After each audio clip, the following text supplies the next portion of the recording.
హైదరాబాద్, ఉమ్మడి ఆదిలాబాద్, కరీంనగర్, వరంగల్ జిల్లాలోని పలు ప్రాంతాల్లో నిన్న ఐటీ అధికారులు సోదాలు నిర్వహించారు. చెన్నూరు, బెల్లంపల్లి కాంగ్రెస్ అభ్యర్థుల వివేక్, వినోద్ల ఇళ్లలో, కార్యాలయాల్లో తనిఖీలు జరిగాయి. డబ్బు పంపిణీ ద్వారా ఓటర్లను ప్రలోభాలకు గురిచేసేందుకు వివేక్ ప్రయత్నిస్తున్నారంటూ చెన్నూరు భరోసా అభ్యర్థి బాల్క సుమన్ ఇటీవల ఎన్నికల సంఘానికి ఫిర్యాదు చేసిన నేపథ్యంలో ఈ సోదాలు జరగడం చర్చనీయాంశమైంది. తనిఖీల్లో భాగంగా ఐటీ, ఈడీ బృందాలు వివేక్తో పాటు ఆయన కుటుంబ సభ్యులను విచారించి వివరాలు రాబట్టారు. ఇప్పటి వరకు ఆదాయ పన్ను శాఖ దాడులు నిర్వహించగా తాజాగా ఈడీ జత కలవడం కలకలం సృష్టిస్తోంది.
రైట్, ఇక ఈ విషయంపై పూర్తి సమాచారం అందించడానికి మా ప్రతినిధి అరుణ్ ఫోన్ లైన్లో ఉన్నారు. అరుణ్, హైదరాబాద్ అలాగే ఉమ్మడి ఆదిలాబాద్, కరీంనగర్, వరంగల్ జిల్లాలో అయినటువంటి అక్కడ పలు ప్రాంతాల్లో అయితే నిన్న ఐటీ అధికారులు సోదాలు నిర్వహించడం జరిగింది. దీనికి సంబంధించి మీ దగ్గర ఉన్న తాజా అప్డేట్స్ ఏంటి?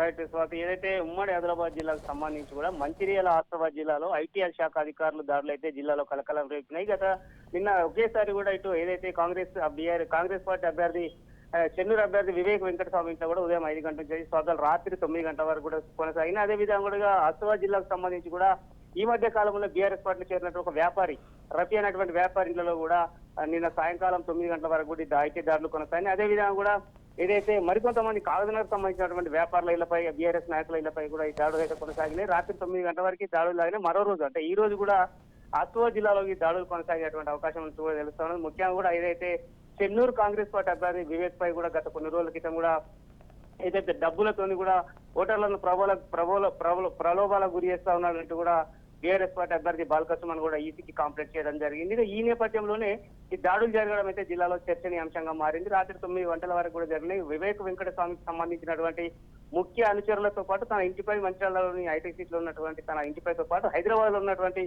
పలు కార్యాలయాలలో కూడా దాడులు అయితే జరిగినటువంటి పరిస్థితి నెలకొన్నది. ముఖ్యంగా కూడా ఏదైతే వివేక్ వెంకటస్వామి కూడా మాట్లాడుతూ ఏదైతే దీనికి సంబంధించి కూడా ఇవాళ రాజకీయ కుట్రగా దీన్ని చూస్తా ఉన్నాం. ముఖ్యంగా బీఆర్ఎస్ పార్టీ, బీజేపీ పార్టీలు ఒకటే కూడా ఇవాళ తమపై దాడులు చేయించేటువంటి ప్రయత్నం చేస్తా ఉన్నారు. కానీ నన్ను ఈ దాడులతో కూడా భయపడేటువంటి పరిస్థితి లేదు, అవసరం కూడా లేదు. ఎందుకంటే నేను ఇప్పటికే కూడా ఐటీకి సంబంధించి కూడా వ్యాపారాలకు సంబంధించినటువంటి ఐటీ రైట్స్ అన్ని కూడా పూర్తిగా క్లియర్ గా ఉన్నాయి. కానీ కావాల్సుకొని తన టైం అంతా వేస్ట్ చేస్తా ఉన్నారంటే కూడా ఏదైతే వివేక్ వెంకటస్వామి చెప్పిండు, రాజకీయంగా ఏదైతే ఎదుర్కోవాలి కానీ ఇట్లా దాడులు చేసి భయభ్రాంతులకు గురి చేయడం సరికాదని చెప్పి ముఖ్యంగా కూడా కాళేశ్వరంలో లక్షలాది కోట్ల రూపాయలకు స్కాంపు చేసినటువంటి కేసీఆర్ ఇంటిపై కూడా దాడి చేయాలి, ప్రగతి భవన్ లో దాడి చేయాలంటూ కూడా ఆయన నిన్న తెలిపినటువంటి పరిస్థితి. ఏదేమైనప్పుడు కూడా రెండో రోజు కూడా ఉమ్మడి ఆదిలాబాద్ జిల్లాకు సంబంధించి కూడా ఈ దాడులు కొనసాగేటువంటి పరిస్థితి అయితే ఉన్నది స్వాతి.